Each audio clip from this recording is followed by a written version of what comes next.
Right. So now I want to talk a little bit about talk about gender roles. How does social and digital media play into those, reinforcing those stereotypes? It's like got a new component to it, like with social media too. I'd say like, there was always some level of sort of that toxic masculinity kind of I experienced when I was younger in the early internet days, but it seems like now it's like accelerated so much. Um, I wish I could find a clip, but I saw a clip before that was just a bunch of like mashup clips of different like TikTok, like Andrew Tate types, men and women actually saying all kinds of wild stuff. But yeah, so I think particularly for young people, high school and college age people, that's a huge part of the uh, pressure and influence on them, right? For positive or negative. I think also social digital media can be a great thing as well, because it can allow conversations to happen that wouldn't otherwise happen. But I think there's also the other side of that is I think that people who are susceptible to influence um, can easily be abused. Well, I think like digital technology makes weird little slivers of society, like brings enough of them together to create like a small economy or a product that otherwise probably wouldn't be enough people in the same area to come together and create that thing. So like again, that could be a great thing, and it is in some circumstances, but others, yeah, others not so much.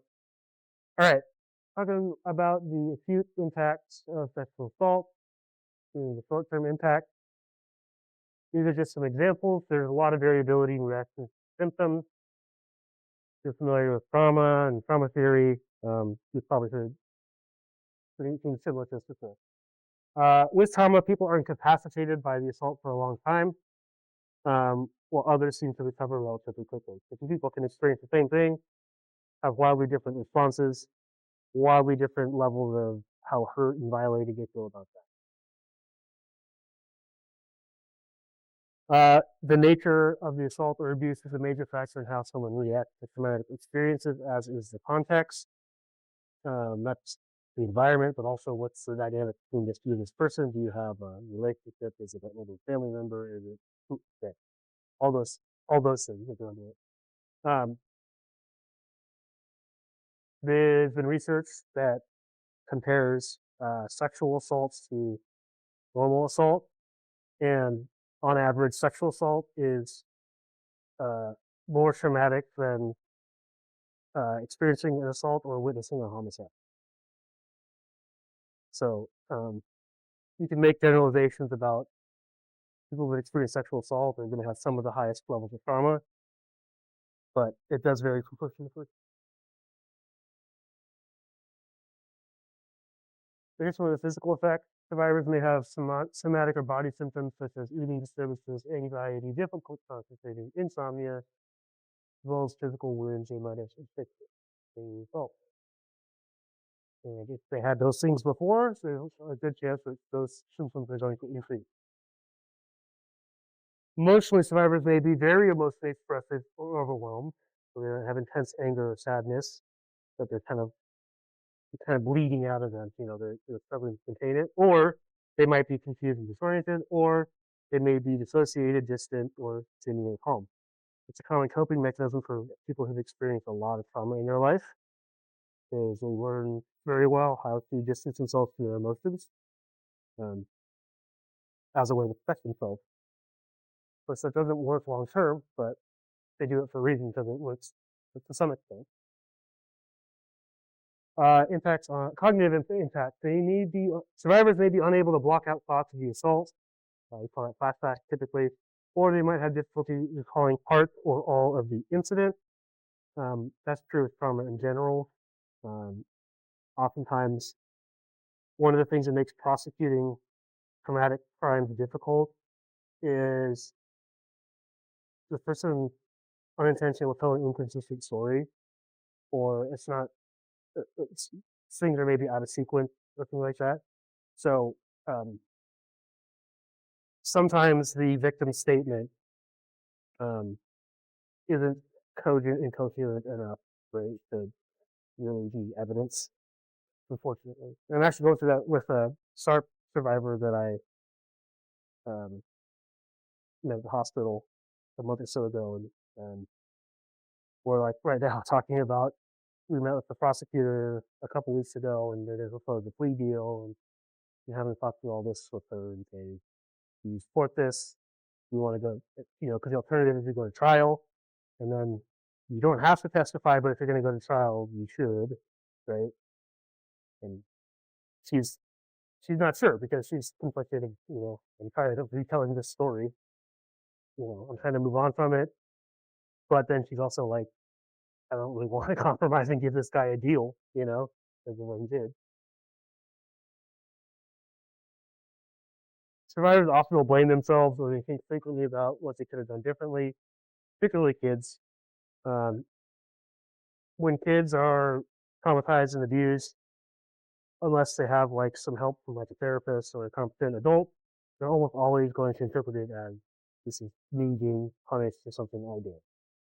If you say leads to probably self-esteem issues, among other things.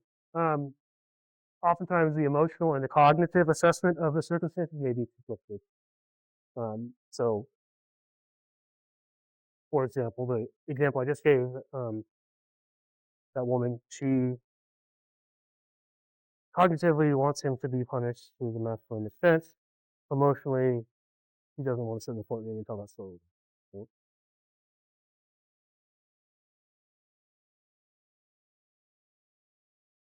Nightmares are common, along with dreams of being in a similar situation, but being able to intervene or to avoid the situation so you remain safe. We'll have dreams about regaining control in some way. We often feel mentally scrambled, disorganized, and unable to focus. And that's one of the reasons why we'll talk a little bit more later about this, but why de-escalation is so important, because before people are de-escalated, their ability to problem solve and plan for the future is very limited. That part of their brain is literally shut off in those moments. Okay, especially soon after, but also long into the future, potentially survivors might be flaky, so they might miss appointments, be late, or inconsistent in avoiding. If you've ever worked with probably any sort of organization, you've probably seen some of that, right? They may dissociate, avoid, or be hypervigilant. They may perceive situations as significantly more threatening than they are. It's happened quite a few times since I've worked here. Um, there was a client in the lobby. They perceive a personal slight that we don't know if it happened or what, but they're so escalated that they can't even we can't even move beyond that and be like, well, what do you do? How can we help you? And that's oftentimes a coping mechanism because they've been in so many unsafe situations that they are always looking out for potential danger. Right? Long-term coping skills can either be adaptive or maladaptive. So adaptive are ones that are uh, conducive to our healing, and maladaptive are ones that are not conducive to our healing.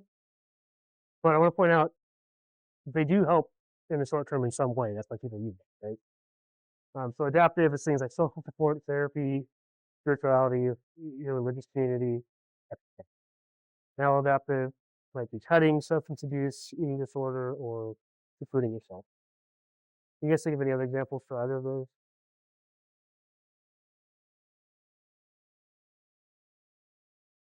And for emphasize one more time, in spite of all the trends and the averages, these groups still experience sexual assault, and it's just very important that we get that. I think particularly vulnerable adults is one that gets missed a lot. So that happens in the context of like caregiver example. Um, well, it's not a huge percentage of assaults, but it is one type that you see occasionally. So let's talk about sexual assault in men. Estimates range from 1 in 33 to 1 in 6. The nature of gender roles and toxic masculinity can make the experience of assault on men a very confusing experience, um, particularly if it was in childhood. Um, I watched this movie about this man who was um, sexually abused by a Catholic priest when he was a kid, and um, it's sort of his story, but they're talking about kind of like that experience for men. And they said something like the average age of disclosure for men sexually abused as children is like 45, which is pretty crazy, right?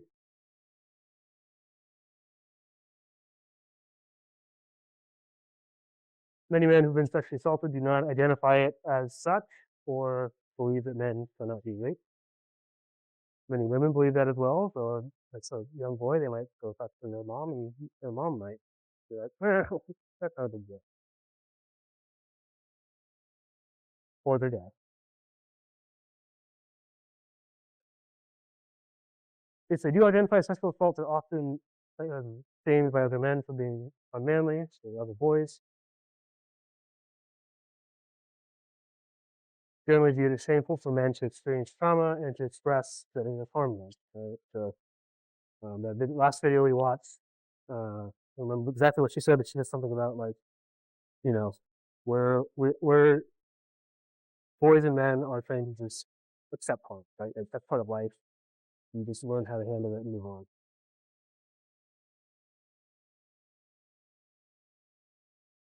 Men may be reluctant to report or prosecute a sexual assault because there's presumption of men being perpetrators in both medical and legal systems. Um, so we're a mandatory arrest state, so if police respond to a domestic violence call, they have to arrest one of the teachers. And it's up to their judgment to they can kind of gather who they think who the perpetrator was. I've heard many stories about men who are abused by female partners being arrested and seen as doing against it.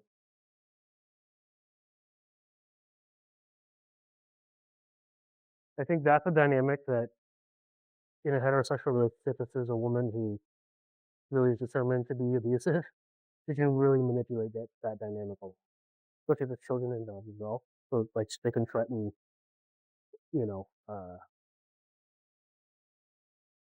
like custody issues and things like that. All right, children.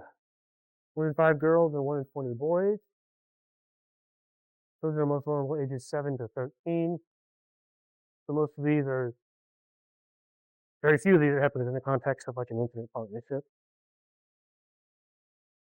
Children who had an experience of rape or attempted rape in their adolescent years were 13.7 times more likely to experience rape or attempted rape in their first year of college.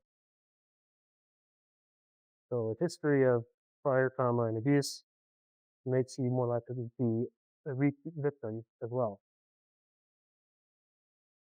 93% of perpetrators are known to the victim, 34% are family, 57% are acquaintances. I think that's something that's important to talk about because I've I can tell you a number of stories I've heard talking to people about their own experiences or abuse that they witnessed within their family, and how to this day that aunt or uncle who's victimized multiple people in their family is like invited to every holiday. That's a common point where um, that caused a lot of tension from stuff that you were victimized yourself and you've informed your family and they're like, well, that's in the past, right? You're gonna have some anger and resentment about that.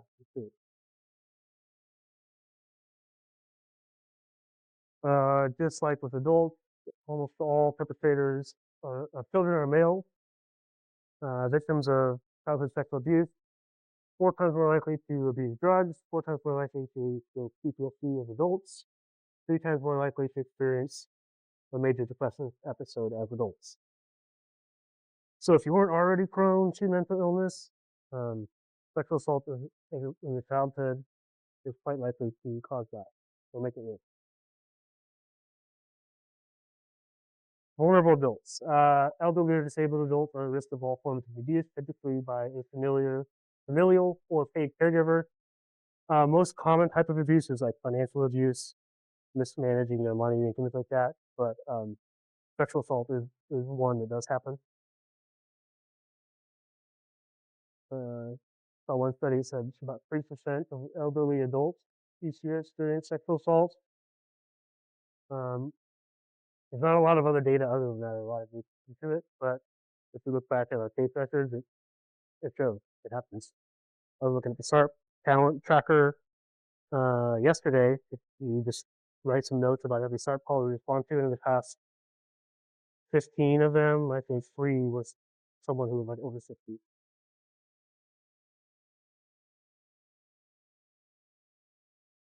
Okay, unique things to consider about the queer community. LGBTQ individuals are at higher risk for sexual assault than their cis or heterosexual peers. As you saw in that graph earlier on, members of this community often report having poor interactions with police. Therefore, they are less likely to report an assault if she does not be taken seriously. And that's certainly not unique to queer people. I think that's true for a lot of minority identities. Queer people also are vulnerable to the stereotype that it is primarily a cis man assaulting a cis woman issue within heterosexual. While that does make up most assaults per capita, queer people are at higher risk than cis um, people. That's maybe cis women, cis people.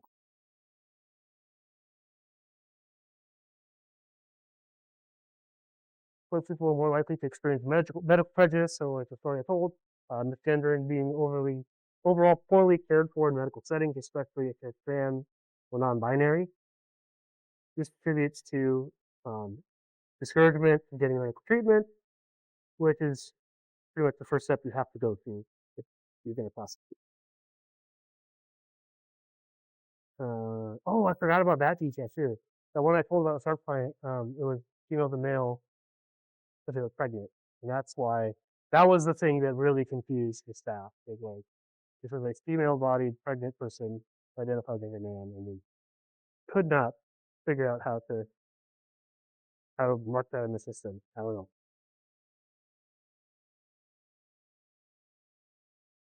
In general, queer people are more likely than average to experience trauma in general, and poorly or untreated trauma increases the risk of developing abusive behaviors as well.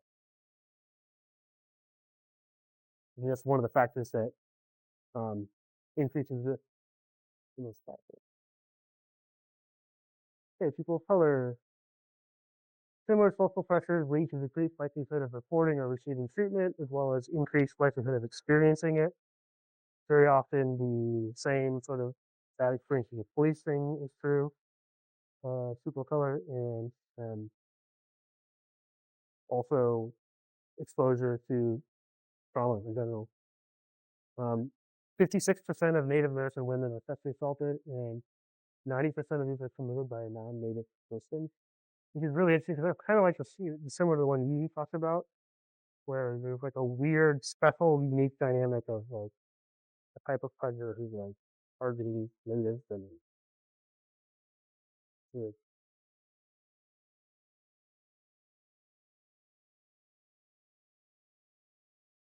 that.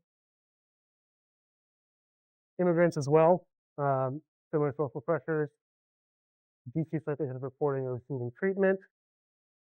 Same issues with police. You know, if you're undocumented, you are probably not going to call the police, right? Isolation from support networks is a big risk factor, so many immigrants have very little support here where they are now.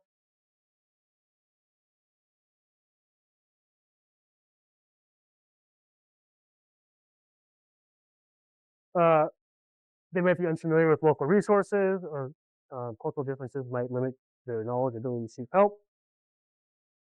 It's not uncommon that an abuser holds immigration status over the person's head, threatens to out them. Let's say they're trying to go through with my wife if she's Kenyan. We'll go through the whole visa process, and at any point, I could have been like, "Nope, go home." You know, like I had that power 100%. Um, and many immigrants come from cultures that have an even stronger rape culture than the U.S. Look at that very conservative culture. Okay, so prevention. Prevention is huge. How do we do this? So we got to start by addressing the root cause of violence, which are things like gender roles, financial education opportunities, and prejudice.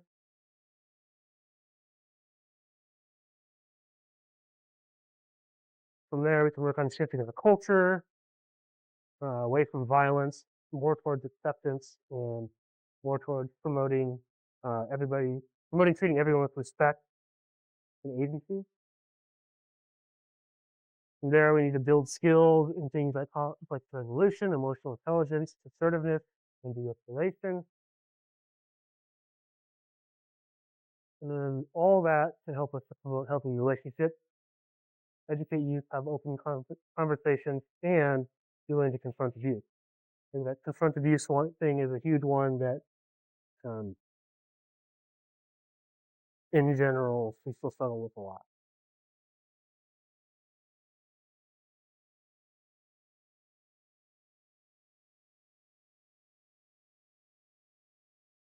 What are your thoughts on this? Why do many GV survivors struggle to leave abusive situations?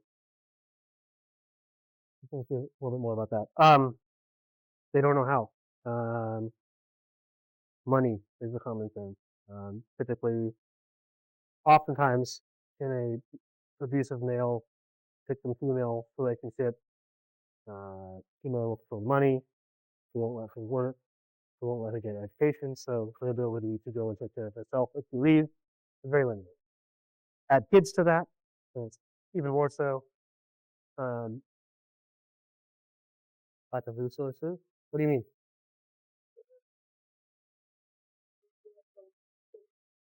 Yeah, yeah, absolutely. It's also dangerous. 80% of domestic violence homicides happen after one partner is 18. So in a very real sense, like it's not to be taken lightly, and that's why safety planning is so important because it's like you're doing a realistic assessment of this might escalate things, and what you plan for that.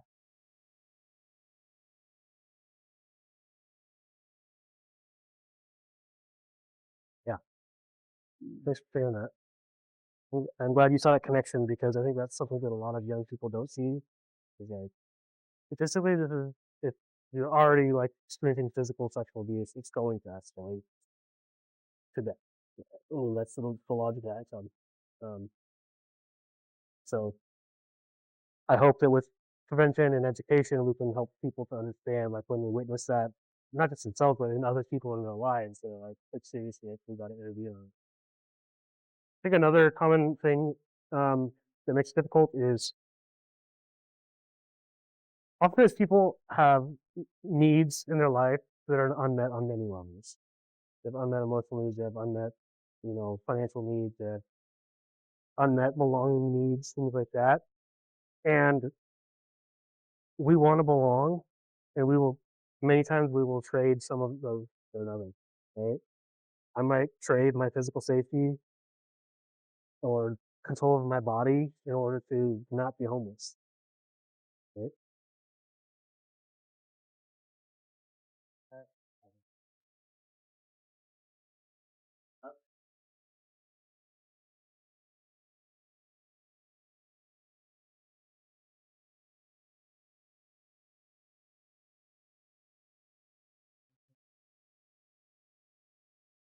Right. Right.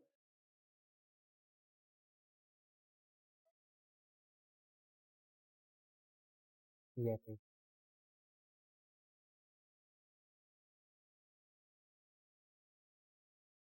Another reason why education is so important. So before I had this job, I used to be the prevention specialist with the hired for now. And my biggest thing was like when I was speaking to a group of like high schoolers, maybe 10% of them are in situations now that this is relevant to, but I'm planting the seed for the other 90% that they see that down the line in their friend or in their own relationships. And when that time comes, because we all know somebody, right? They then are aware of resources they can help. Because what everyone says is, where the hell do you go? Right? Who do you ask for help?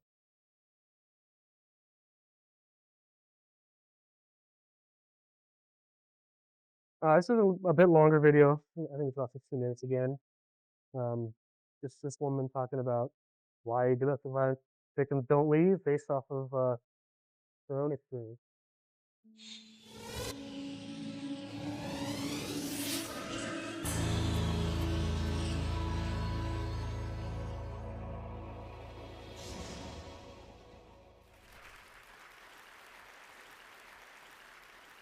I'm here today to talk about a disturbing question, which has an equally disturbing answer. My topic is the secrets of domestic violence. And the question I'm going to tackle is the one question everyone always asks. Why does she stay? Why would anyone stay with a man who beats her? I'm not a psychiatrist, a social worker, or an expert in domestic violence. I'm just one woman with a story to tell. I was 22. I had just graduated from Harvard College. I'd moved to New York City for my first job as a writer and editor at 17 magazine. I had my first apartment, my first little green American Express card, and I had a very big secret.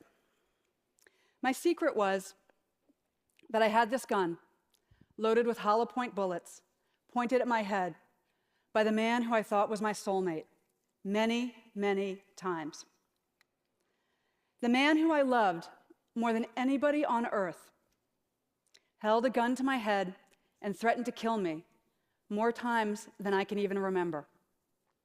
I'm here to tell you the story of crazy love, a psychological trap disguised as love, one that millions of women and even a few men fall into every year. It may even be your story. I don't look like a typical domestic violence survivor. I have a BA in English from Harvard College, an MBA in marketing from Wharton Business School. I spent most of my career working for Fortune 500 companies, including Johnson & Johnson, Leo Burnett, and the Washington Post. I've been married for almost 20 years to my second husband, and we have 3 kids together. My dog is a black lab, and I drive a Honda Odyssey minivan.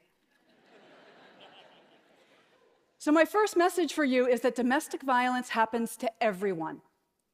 All races, all religions, all income and education levels. It's everywhere. And my second message is that everyone thinks domestic violence happens to women, that it's a women's issue. Not exactly. Over 85% of abusers are men. And domestic abuse happens only in intimate, interdependent, long-term relationships. In other words, in families. The last place we would want or expect to find violence, which is one reason domestic abuse is so confusing. I would have told you myself that I was the last person on earth who would stay with a man who beats me. But in fact, I was a very typical victim because of my age. I was 22. And in the United States, women ages 16 to 24 are 3 times as likely to be domestic violence victims as women of other ages. And over 500 women and girls this age are killed every year by abusive partners, boyfriends and husbands in the United States. I was also a very typical victim because I knew nothing about domestic violence, its warning signs or its patterns. I met Connor on a cold, rainy January night. He sat next to me on the New York City subway, and he started chatting me up.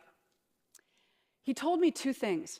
One was that he, too, had just graduated from an Ivy League school, and that he worked at a very impressive Wall Street bank. But what made the biggest impression on me that first meeting was that he was smart and funny, and he looked like a farm boy. He had these big cheeks, these big apple cheeks, and this wheat blonde hair, and he seemed so sweet. One of the smartest things Connor did from the very beginning was to create the illusion that I was the dominant partner in the relationship. He did this, especially at the beginning, by idolizing me. We started dating, and he loved everything about me. That I was smart, that I'd gone to Harvard, that I was passionate about helping teenage girls and my job. He wanted to know everything about my family and my childhood, my hopes and dreams. Connor believed in me as a writer and a woman in a way that no one else ever had.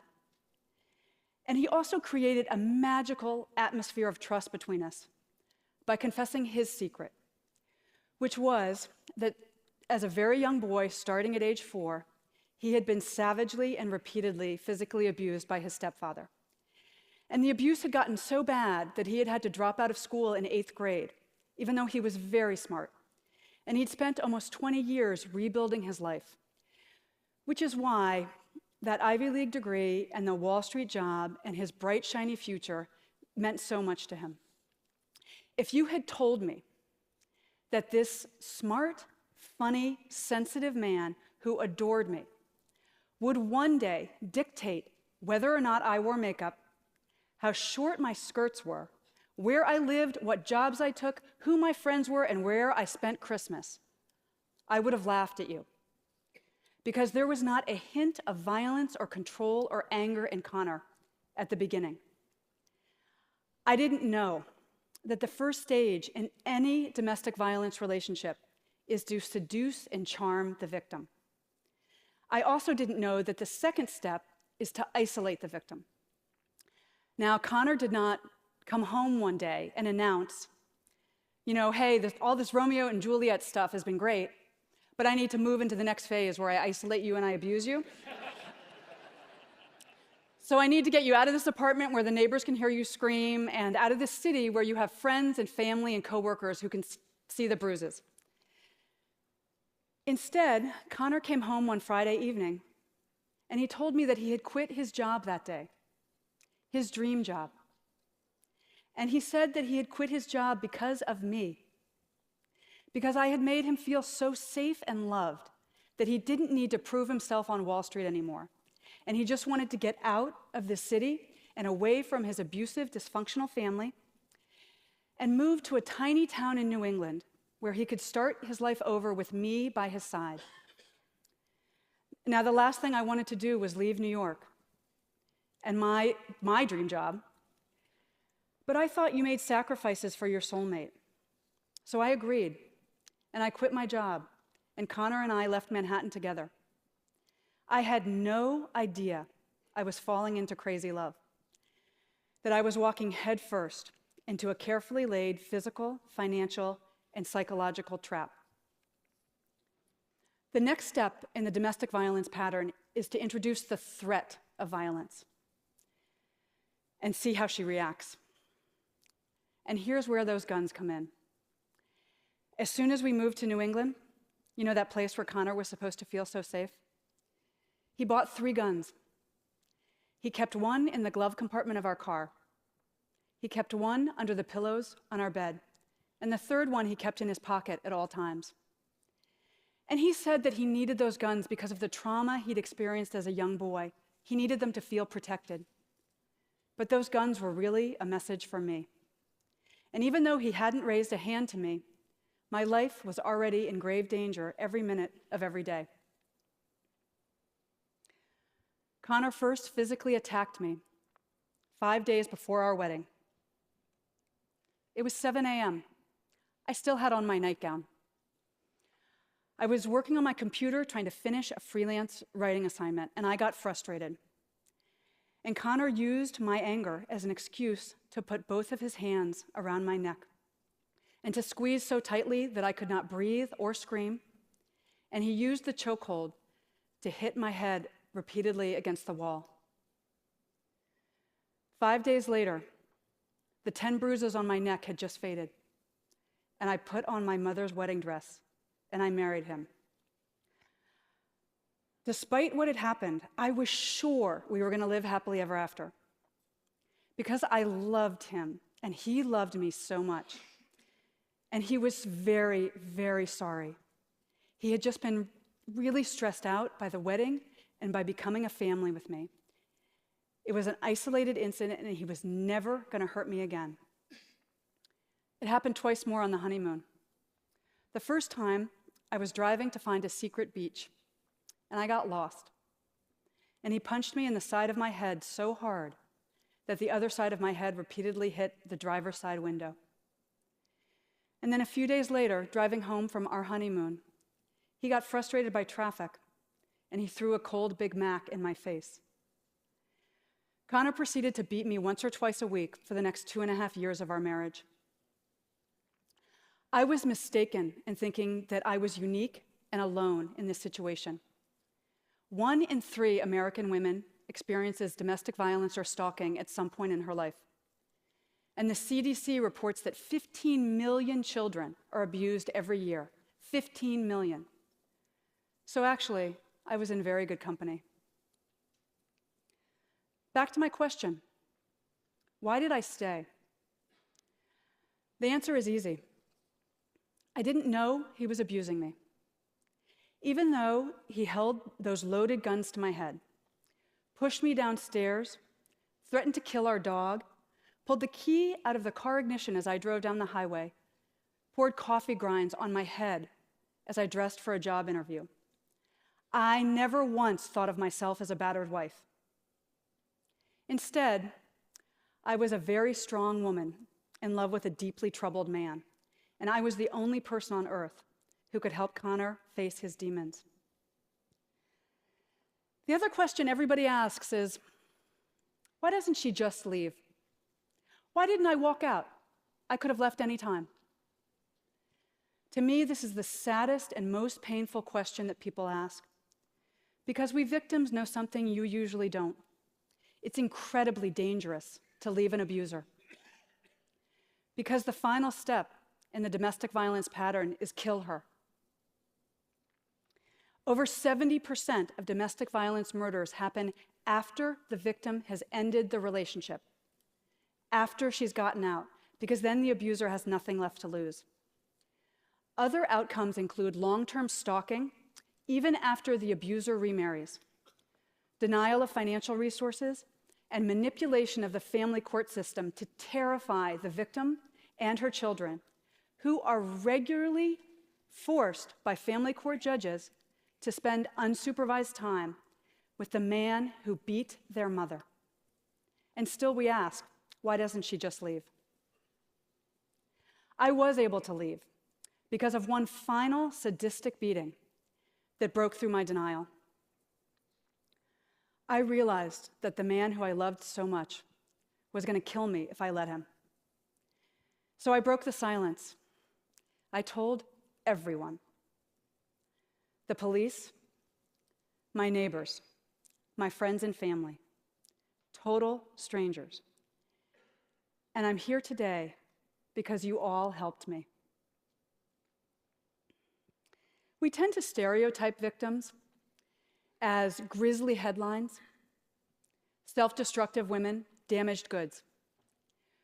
The question, why does she stay, is code for some people for it's her fault for staying, as if victims intentionally choose to fall in love with men intent upon destroying us. But since publishing Crazy Love, I have heard hundreds of stories from men and women who also got out, who learned an invaluable life lesson from what happened, and who rebuilt lives, joyous, happy lives, as employees, wives, and mothers, lives completely free of violence. Like me, because it turns out that I'm actually a very typical domestic violence victim and a typical domestic violence survivor. I remarried a kind and gentle man. We have those 3 kids. I have that black lab, and I have that minivan. What I will never have again, ever, is a loaded gun held to my head by someone who says that he loves me.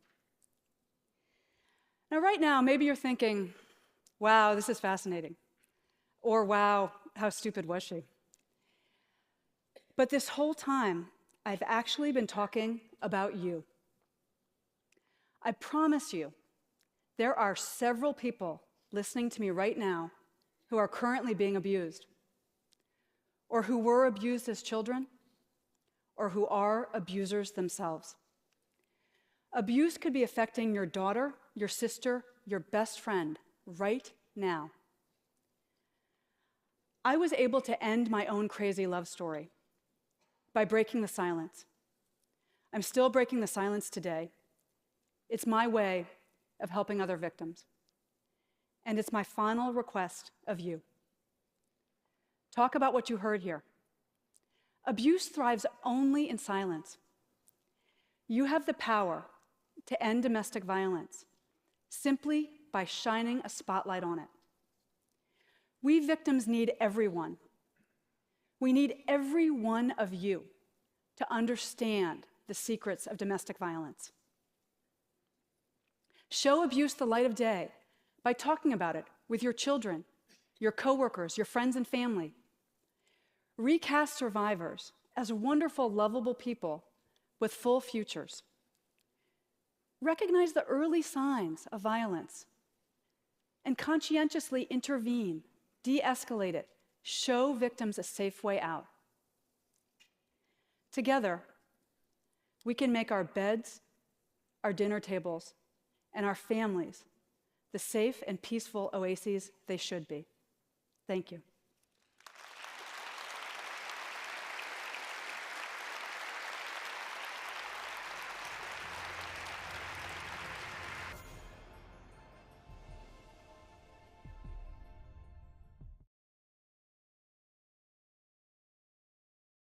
What are your thoughts after hearing that?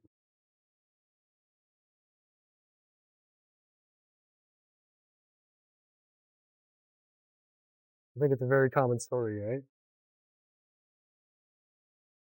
Yeah. I think this story in particular touches on the dynamic that I think is very common of like young women feeling they need to fix men. That's, things all the time. And um, you know, she said something like, I thought you made sacrifices for the people you love. And I don't know. That was interesting to me because I was like, well, you do though, right? But in a healthy relationship you do. But I think oftentimes we're, particularly women, but I'd say everybody, um, we're raised to really not have boundaries for ourselves and how people treat us and things. And if we've been modeled, like if we have an abusive home environment as a kid, we really are probably going to have some confusion around boundaries and what love looks like and the sacrifices you make, right? But I would say very few people are explicitly told like you don't have to tolerate abuse for love, right?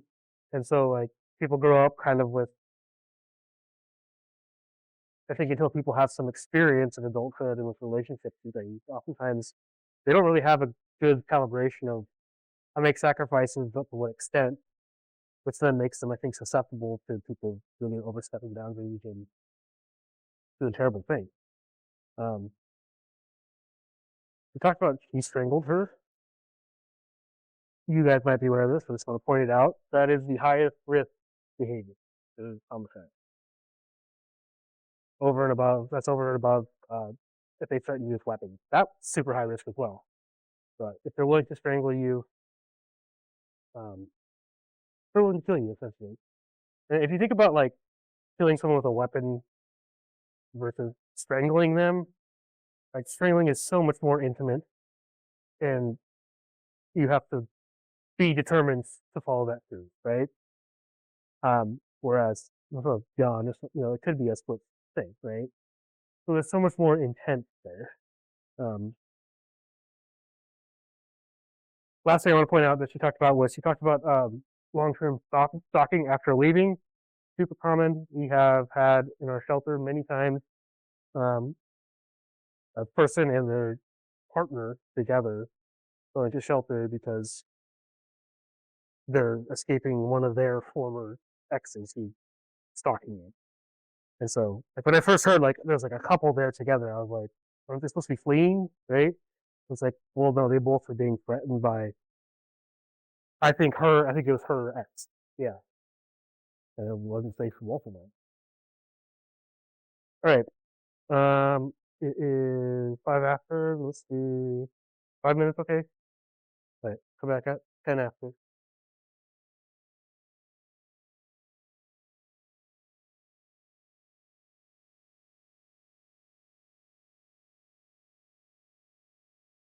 Back now at 8:44 with a community that's united to fix a troubling problem. Today, contributor Giada De Laurentiis has more on a new program in Rock Hill, South Carolina, using an interesting way to feed kids in need. Whenever my tummy's growling, it growls like a little bit loud, and I can't understand what the teacher's saying. This is the face of hunger. Have you gone to school hungry? Yeah, What's that like? your tummy is like going to blow up because it's like growling so much. Mila and Mallory Minton are just two of the nearly 600 students in the Rock Hill, South Carolina district who receive subsidized meals at school during the week, but go with little to no food on the weekends. At night, you'd be laying there sleeping, and your baby that's laying on next to you, their belly will growl, and makes you think about why didn't I get some more for my kid to eat, or how is it I can feed them? Their mother, Jennifer Malzahn, struggles to make ends meet. If you have to have money for gas or for your electric or your rent or whatever, You'd rather go for that than the food. you have to do that. You have to do that. You have to pay those other things before you can buy Feed food. your kids. Yeah. Wow. The struggles of this family are shared by many in this community. 1 out of every 17 students in Rock Hill spends their weekends hungry, a problem that came to the forefront 3 years ago. There were children that were actually wrapping up part of their lunch on Friday to take home and get them through the weekend. When you hear those stories, you can't ignore that. You just have to do something about it. So at the start of the 2008 school year, Back the Pack was born, providing bags filled with snacks for children in need. It was a real eye-opener that was happening right here in my community, right in my own backyard. With the help of students and community volunteers, more than 500 bags per week are packed with non-perishable food items.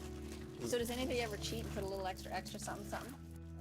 Since I saw you grab a few extra things? Sometimes, I know. I know you do.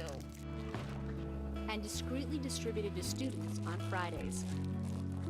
Each bag costs $3 to make, so Back the Pack, a nonprofit organization, relies on grants and donations, including charitable giving from members of the community.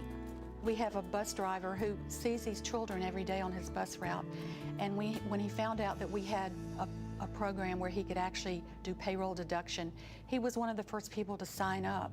But the problem is not isolated in Rock Hill. In 2007, there were more than 12 million children living in households with limited access to adequate food, and the impact this has had in the classroom is detrimental. A recent study shows that hungry children are significantly more likely to receive special education services, engage in aggressive behavior, and have chronic health conditions.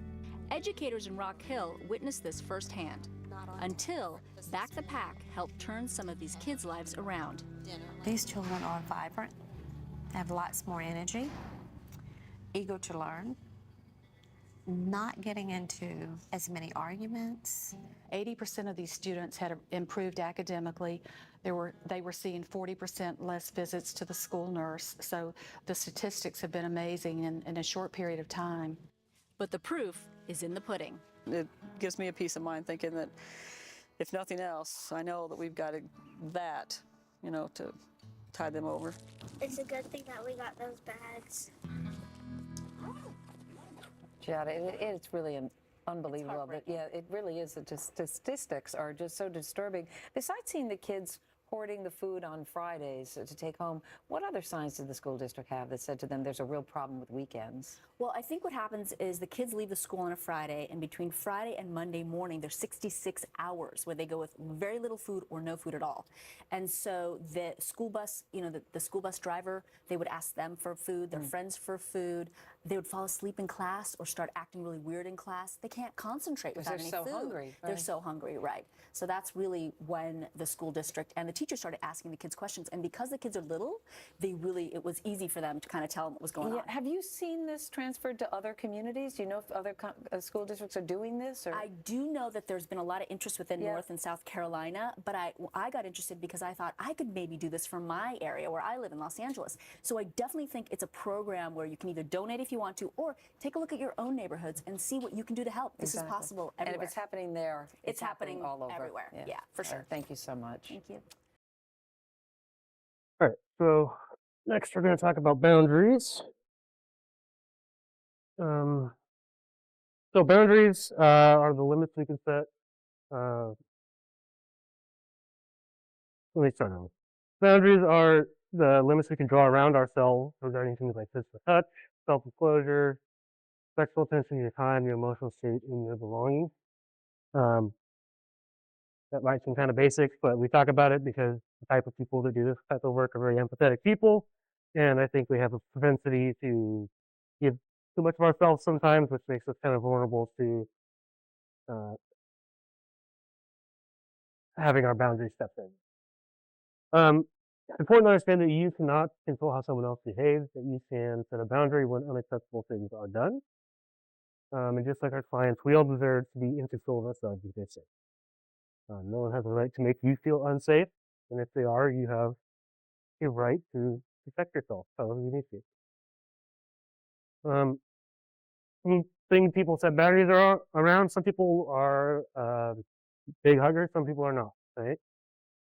I like to hug people I'm close with, but I don't hugging people like acquaintances feels weird to me. I don't know. That's just what it is. Some people don't like to be emotionally vulnerable with strangers. I'm kind of the opposite. I'm pretty open. Um, biggest one, or one of the biggest things though, is to not tolerate abusive and violent behavior. Um, so we got to be able to identify it when it's happening and do something about it because we don't want to become victims of ourselves if we don't have to. So these are some other things that we might need to set boundaries around.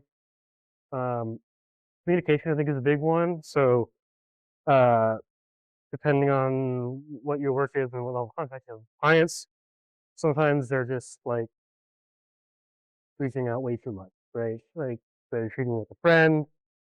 And it can be kind of hard because, like, for example, if you respond to a SARP call, that person's like in a really desperate state, so they need whatever support you can give them. And so I've had ones who are texting me every day, and like I'm like, this might be a problem down the line, but for now, I'll give them that level of support. It's really what you're comfortable with. Um, if it's like interfering with your life, your personal life and your work life, then you get more drawing some boundaries there. Another common one, resources and services. Like I said, recently we've had to basically help people like you cut off because it was every time we would give you something, it wasn't good enough. And I think in the past, we as an organization would just keep giving, giving, giving, giving. And I think me and the managers and that's here kind of starting to shift that a little bit of like, there has to be some gratitude as well in return. And, they can be abusing our services, meaning like fabricating stories in order to qualify for services, right? Like we catch people in lies and stuff. So like we had one person who was relocated to another state. Here's a woman, she said, she had family there, something she paid for her to get there. And when she was like out of the state, she called Veronica and said, "Oh, just kidding. I have a warrant for my arrest. So thanks for the transportation."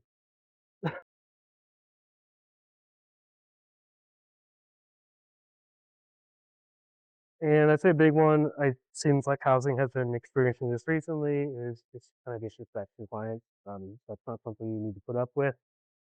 If you don't know what to do or how to set that boundary, talk to your manager. Well, we don't have one right now. Talk to a manager, and they can help you figure out what to do with that. And maybe that's conversation, maybe that's just moving to someone else, let them start a new relationship, whatever.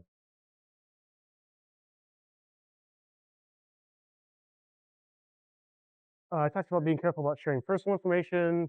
Be careful about giving direct numbers of cards. Like I said, that might lead to them calling you 4 times a day. Do not give money to clients. That's why we're giving gift cards. And do not give rides in your personal vehicle. You can give rides to vans. So, like I said, I've gone attended therapy appointments with people, and we didn't have a car, so I picked her up in the van and we went. It's not in your personal business. Do not talk on personal phones or social media with your clients. You want to keep a professional relationship. That's why we all have cell phones. I already said that. Do not spend social time with clients outside of work. You can accompany them for services or advocacy as long as you feel comfortable with that, but you do not be appropriate to, I would say, spend like social leisure time together. Many of our clients are houseless. They have a small community. So you might see someone out in the community. If you do, you gotta be careful about not outing them as using their services. Maybe they're with their abuser or just someone that they don't want to disclose that to. So just remember to honor confidentiality. Follow their lead. If they greet you or approach you, you can say hi, whatever. But just be careful about what you say and how you identify yourself. You might want to identify yourself as, I don't know, you want to think of ahead of time. If that happens, you might say you know them from, I don't know, something like that. Have kind of a backup plan so that you're not explaining the nature of your relationship. It might just be safer for them to kind of tell a little lie like that. Process of obtaining written, preferably written, but verbal consent will do for the client, called informed consent. So we have an informed consent form. We need that to be filled out. First thing, if we're doing any advocacy in person, and then if they're calling in on the helpline, they get told their rights and duties, and they give verbal consent. Have you guys seen that form? I think it's on the left side. It's not like red text at the top. That one. That's our client info. So that's for SART calls. That's for walk into the office, whatever. So I have a SART folder that has this, that, and all the other forms in it. And I just keep it if I need it. Let's see. Also a legal requirement, but also consent is important in open trust, right? We're trying to help them regain some sense of control and power. And they're not obligated to accept any of our services, or you can talk to us. They can change their mind or revoke consent at any time. You know, probably half the time we show up to start calls, explain who we are, and they say, we don't want your help. So I say, okay, fine, no problem. Or, you know, sometimes they're in, I don't know, they're not in great decision-making space because of just being overwhelmed and crisis, and they might say one thing now and 2 hours the next day. That's fun. One of the things I always try and offer, this is me personally, I understand that a lot of victims in general are victimized by men, right? And women as well. So I always understand that there's like a dynamic there, or I'm the one that's coming in.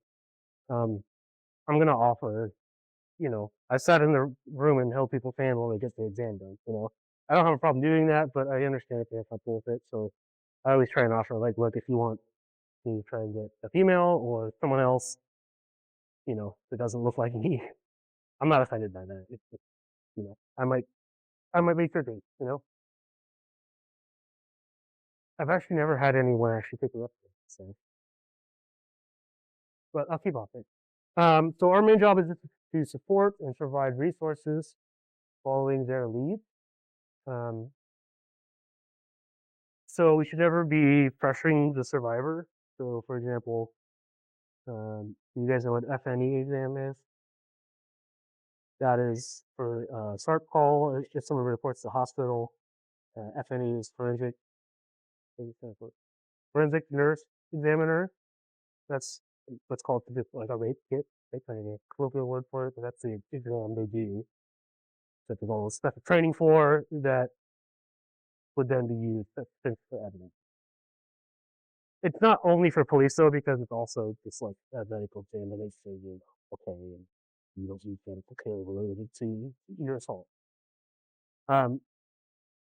So we might have our own opinions about, like, if this was me, this is what I would do. But for various reasons, people may not want to do that exam. People may not want to involve the police, for example. And that's their choice. So we just support them in whatever their choice is. It would be weird. It would be unusual to go to a SARP call where they didn't want the exam, because that's kind of the whole point of going there, unless maybe it was like a police bringing them after like an arrest or something like that. But in that case, they may not be competent to consent if they have mental illness and all this something like that. So we'll talk more about that in a second.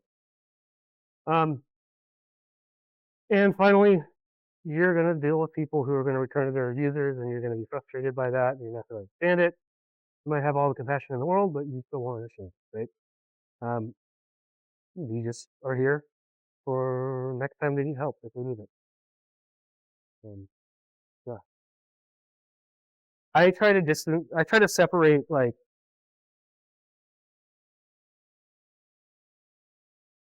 I think about like that 14-year-old girl, and I try to separate what was her wrong choice versus what was someone else's wrong choice that was done to her. Like, yes, he broke the rule and snuck out, but that's, in my opinion, very age appropriate, right? But that exposed her to risk, but that didn't make her responsible for that, right? And so when I think about like people who are returning to dangerous situations, I'm like, you know, even if we put ourselves at risk, we still shouldn't be getting victimized. I'll try to keep that mindset. But I'll admit, sometimes it's pretty frustrating, you know. But it does come with the territory. I think the statistic is it takes something like 3 attempts typically for someone to leave an abuser permanently. So like I mentioned a minute ago, if they're unable to give consent, they're intoxicated, unconscious, hallucinating, we cannot give them advocacy, and we must offer to return at another time. This has happened a few times where there was drug use involved in an assault. Either the person willingly took drugs or they were drugged by someone else, and they were still under the influence. And when it happens, we typically will leave a card and say, we'll probably talk to the nurse typically and say when they're better, and call them, and they can come back and we can talk to them in their right mind. And if we do this, though, it's crucially follow up the next day, because imagine how disappointing that would be for that person if you have a conversation that you're going to follow up with them and you don't. You got to follow through on the things you promise people. So don't make promises you can't keep.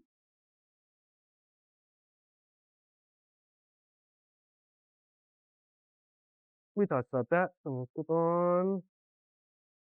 This is the one that we use for phone advocacy, and people call the helpline. They ask them, "Have you called us before?" And they say, if they say no, then we give them your rights. If they say yes, they say, "Okay, do you want to hear your rights again?" They say yes, they need to.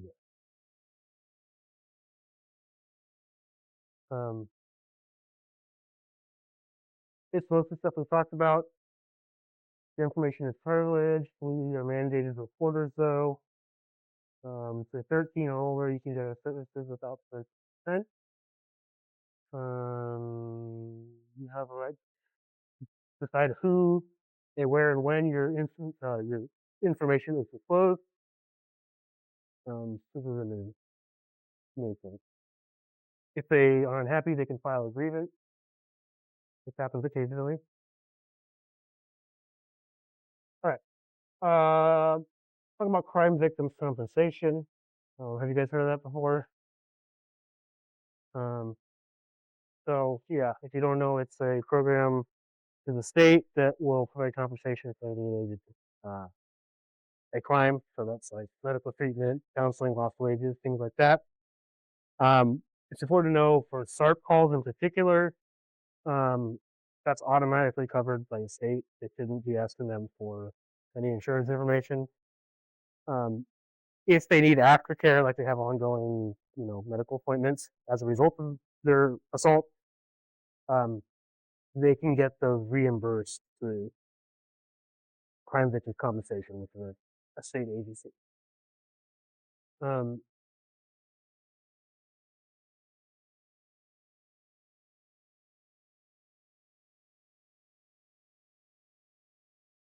not positive, but it seems like it is related to like a crime that happened with a child.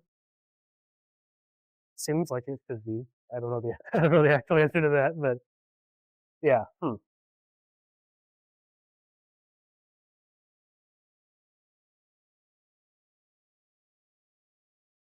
So here's some things that they can get help with. The one caveat is they can only get these if it's a reported crime. So it is one limitation. They can get help with treatment, medication, counseling, wages, funeral expenses if there's a homicide, um, and any other expenses that are related to um, whatever incident happened. So these are kind of the limitations of it. So the maximum first claim is $190,000. Um, medical mental health treatment, 150,000 maximum. 60% wage replacement. If it's a homicide, 40,000 maximum. Um, and let's see, 15,000 for temporary wage loss maximum, and 40,000 for permanent disability. And then there's a flat rate for burial expenses. I don't know where that number comes from, but that's what it is. So they can get some pretty decent help.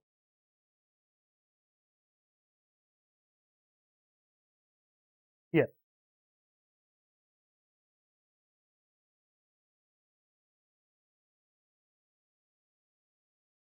So it probably depends on the statute of limitations. I'm guessing whether it's reportable as a crime still, and if it was still within the statute of limitations, I don't know for certain, but I would guess that you could file that report.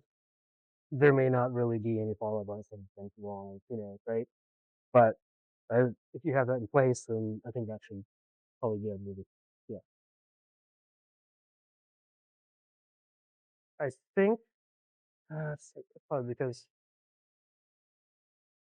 a lot of stuff, this stuff is going to happen before it ever gets to trial, right? And you could go to trial and then not guilty, right? Um,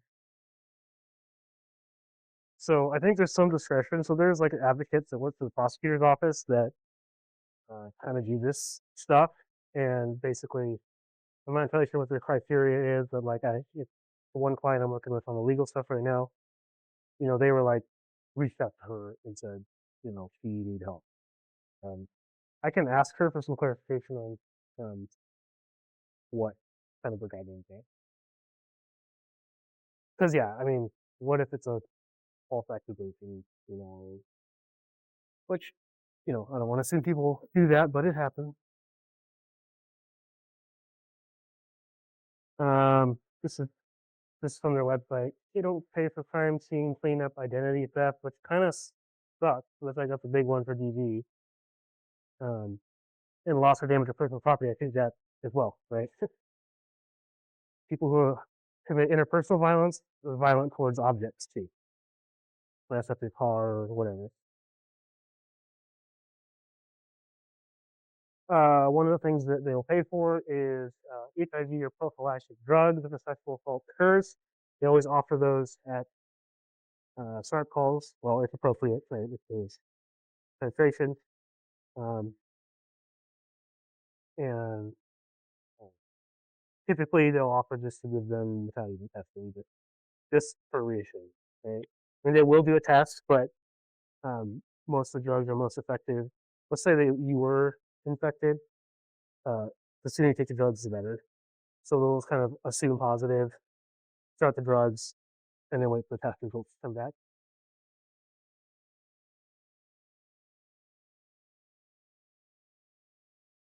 Especially if they know that person, like, have a certain STI.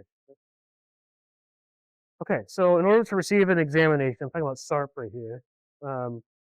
Patients are not required to pay, use their insurance, report to police, or file a conviction application. You can help them with those things if they're interested.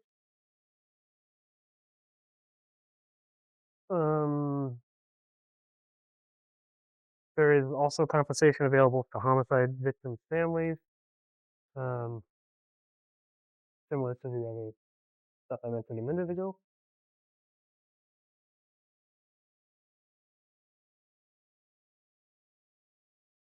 Homicide victim family members can receive up to 12 grief counseling sessions. For that one, if they have insurance, they have to use their insurance. So there's some limitations, but it can actually help cover a lot. Spouse, the partner or child might be able to receive wage replacement for the lost income from the deceased person. Um, and that happens to happen within 3 years, I guess.